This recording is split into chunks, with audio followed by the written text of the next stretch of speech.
Liver cirrhosis আমি বলবো যে যখন ধরা পড়ে তখন আমরা প্রায় একদিনের মধ্যে আমরা কিছু রিপোর্ট করে ফেলি, পরের দিনে আমরা বলতে পারি যে আপনার লিভার সিরোসিসের এই গ্রেডে আছে। আচ্ছা, একটা চাইল্ড গ্রেডিং আমরা বলি ABC, এটা একদম খুব মানে সেই 70 দশক থেকে এটা আমরা ডাক্তাররা এভাবে করি।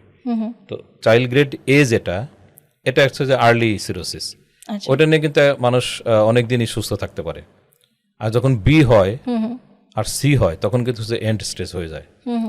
এর মধ্যে পেশেন্টের মানে মর্টালিটি রেট, মরে যাওয়ার সম্ভাবনা, এটা হচ্ছে যে গবেষণার থেকে যেটা আমরা বলি, সায়েন্স থেকে যেটা বলি, সেটা যত প্রোগ্রেশন হবে ABC হবে, সিতে গেলে সবচেয়ে খারাপ।